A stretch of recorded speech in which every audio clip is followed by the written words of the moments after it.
हमारे चैनल पर। मैं हूं आपके साथ शिप्रा सैनी। मुंबई में एक के बाद एक बड़े हादसे हो रहे हैं। कोविड अस्पताल में कभी आगजनी तो कभी ऑक्सीजन की कमी के चलते लोगों की जान जा रही है, लेकिन उद्धव ठाकरे सरकार के स्वास्थ्य मंत्री को ये 13 लोगों की जान मामूली लग रही है। जी हां, नासिक के अस्पताल में ऑक्सीजन रिसाव के चलते हाल ही में 24 लोगों की मौत हुई और उसके बाद अब महाराष्ट्र में एक और बड़ा हादसा हो गया है। महाराष्ट्र के पालघर में एक कोविड अस्पताल में आग लगने से 13 लोगों की मौत हो गई है। आपको बता दें, महाराष्ट्र में लगातार भयंकर स्थिति बनी हुई है। एक तरफ कोरोना संक्रमण का खतरा लगातार महाराष्ट्र में हर रोज बढ़ रहा है, वहीं दूसरी तरफ जिन अस्पतालों में कोविड संक्रमित जो मरीज हैं वो इलाज के लिए पहुंच रहे हैं, वो हादसे लगातार कहीं ना कहीं जिस तरीके से अस्पतालों में हो रहे हैं उसमें उनकी जान जाती दिख रही है। 24 लोगों की मौत नासिक हादसे में हुई और उसके बाद अब 13 लोगों की जान इस पालघर के हादसे में चली गई है। पालघर के विरार के कोविड अस्पताल में ये आग लगी है, जहां 17 कोविड संक्रमित मरीजों का इलाज चल रहा था, लेकिन मौके पर ही 13 की मौत हो गई है। अब लगातार सवाल उद्धव ठाकरे पर उठ रहे हैं कि आखिर क्या अस्पतालों में अब कोरोना संक्रमित मरीजों को इलाज भी नहीं मिल पाएगा? क्या इस तरीके से अब अस्पतालों में उनकी जान जाएगी? ये तमाम सवाल लगातार उठ रहे हैं, लेकिन इस बीच महाराष्ट्र सरकार के जो मंत्रियों के बयान सामने आ रहे हैं वो ये बताने के लिए काफी हैं कि किस तरीके से महाराष्ट्र सरकार इन हादसों पर कितनी गंभीर नजर आ रही है।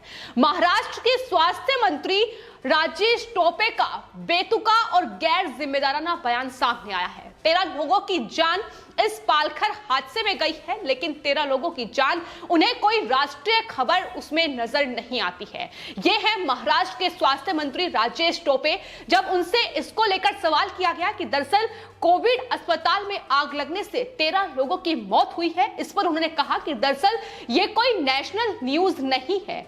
तो क्या जब 100 से ज्यादा लोगों की मौत होगी, क्या तब उनके लिए कोई नेशनल न्यूज होगी? लोग ये भी लगातार सवाल उठा रहे हैं कि अगर अपोजिशन स्टेट में कोई ऐसी घटना हो जाती, अगर एक भी कोरोना संक्रमित की जान इस तरीके से चली जाती, तो वो महाराष्ट्र सरकार के लिए नेशनल न्यूज हो जाती है। लेकिन जब सवाल उन पर उठते हैं कि आखिर अस्पतालों में ये हादसे आखिर क्यों हो रहे हैं, जिन अस्पतालों में कोरोना के मरीज अपना इलाज कराने के लिए पहुंच रहे हैं, लेकिन वहां किस तरीके से उनकी जान अस्पताल प्रशासन लेने पर उतारू हो चुका है, ये बानगी लगातार देखने को मिल रही है। नासिक में जो हादसा हुआ वहां ऑक्सीजन का रिसाव हुआ, जिसके चलते 24 लोगों की जान गई, लेकिन उसके बाद पालघर के विरार में जो कोविड अस्पताल में आगजनी हुई है, ये आईसीयू में आग लगी है, जिसमें 17 पेशेंट का इलाज चल रहा था, लेकिन उनमें से 13 की मौके पर ही मौत हो गई। और एक बार फिर से नासिक की कहानी को दोहराते हुए महाराष्ट्र के मुख्यमंत्री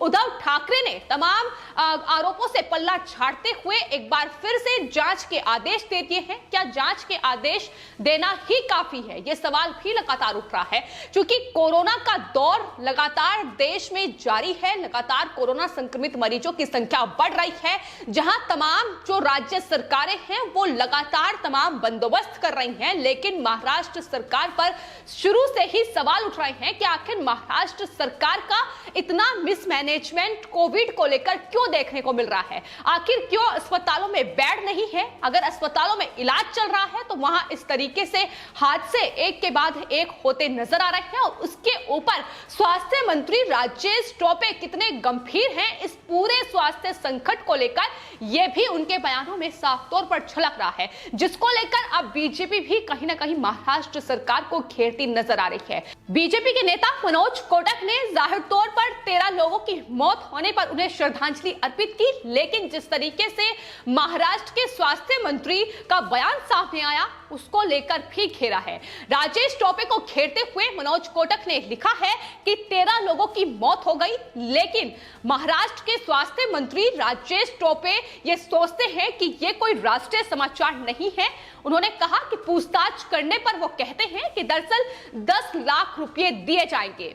मनोज कोटक ने यह सवाल किया है कि क्या वो 10 लाख रुपए के साथ जीवन की बराबरी कर रहे हैं। यह सवाल भी लगातार बना हुआ है कि जिस तरीके से उनका रवैया लगातार देखने को मिल रहा है, जिस तरीके से महाराष्ट्र सरकार के तमाम नेता, तमाम मंत्री लगातार राजनीति करते नजर आ रहे हैं, फिर चाहे वो संजय राउत हो, उद्धव ठाकरे हो या फिर अब स्वास्थ्य मंत्री राजेश टोपे हैं, उनके बयान गैर जिम्मेदाराना लग रहे हैं, बेतुके लग रहे हैं। जाहिर तौर पर महाराष्ट्र की जनता त्रस्त है, लेकिन जिस तरीके से महाराष्ट्र में राजनीति ऑक्सीजन को लेकर, इंजेक्शंस को लेकर, दवाइयों को लेकर चरम सीमा पर है, अब लगातार उद्धव ठाकरे सरकार घिरती नजर आ रही है। हालांकि इस पूरे हादसे पर केंद्रीय मंत्रियों की तरफ से श्रद्धांजलि मृतकों को दी गई है, साथ ही अफसोस भी जाहिर किया गया है। वहीं प्रधानमंत्री नरेंद्र मोदी ने महाराष्ट्र के पालघर में कोविड अस्पताल में आग लगने की इस घटना पर दुख जाहिर करते हुए प्रधानमंत्री राष्ट्रीय कोष से मृतकों के परिजनों के लिए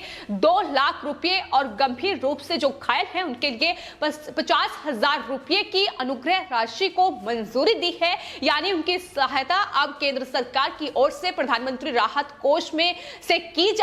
लेकिन महाराष्ट्र सरकार जिसकी जिम्मेदारी बनती है, फिर चाहे वो नासिक हादसा हो या फिर अब पालघर के विरार में जिस तरीके से कोविड अस्पताल में आगजनी हुई है, उसमें मृतकों के परिजनों की सहायता के लिए वो ऐलान करें, जिसकी जिम्मेदारी बनती है कि अस्पतालों में व्यवस्थाएं सुधारें, अस्पतालों का जो प्रशासन है उसे किस तरीके से काम करने के लिए कि सुचारू रूप से काम करें, ये तमाम जिम्मेदारी राज्य सरकार की बनती है। लेकिन महाराष्ट्र में उद्धव ठाकरे सरकार हर एक चीज से सिर्फ पल्ला झाड़ती नजर आ रही है और कमी को लेकर जिस तरीके से कोविड संसाधनों की कमी महाराष्ट्र में नजर आ रही है, उसको लेकर केंद्र सरकार पर हर रोज ठीकरा फोड़ा जा रहा है और एक बार फिर से जांच के आदेश दिए गए हैं। लेकिन जांच कब होगी और क्या कुछ निकलकर सामने आएगा, ये कहीं ना कहीं इसकी उम्मीद लगानी भी महाराष्ट्र सरकार से बेवकूफी होगी, क्योंकि महाराष्ट्र सरकार कितनी गंभीर तमाम मुद्दों को लेकर, तमाम हादसों को लेकर, तमाम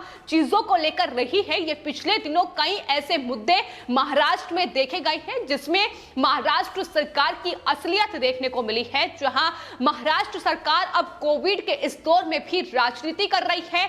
वसूली का एक तरीका उन्होंने खोज लिया है कि किस तरीके से ऑक्सीजन से लेकर दवाइयों में वसूली की जाए, ये तमाम चीजें अभी भी उनके दिमाग में चल रही हैं। लेकिन जिस तरीके से हालात महाराष्ट्र के अस्पतालों में बने हुए हैं, जो कोविड अस्पताल हैं उनमें बने हुए हैं, वो बेहद भयंकर हैं और जाहिर तौर पर ऑक्सीजन की कमी के चलते हर रोज लोगों की, मरीजों की जान जा रही है। लेकिन महाराष्ट्र सरकार को इसकी चिंता नहीं है, उन्हें सिर्फ और सिर्फ राजनीति करनी है। और अब जिस तरीके के बेतुके बयान उनकी तरफ से सामने आ रहे हैं, साफ तौर पर बता रहे हैं, और यही वजह है कि हाल ही में बॉम्बे हाई कोर्ट ने भी महाराष्ट्र सरकार को कड़ी फटकार लगाई थी।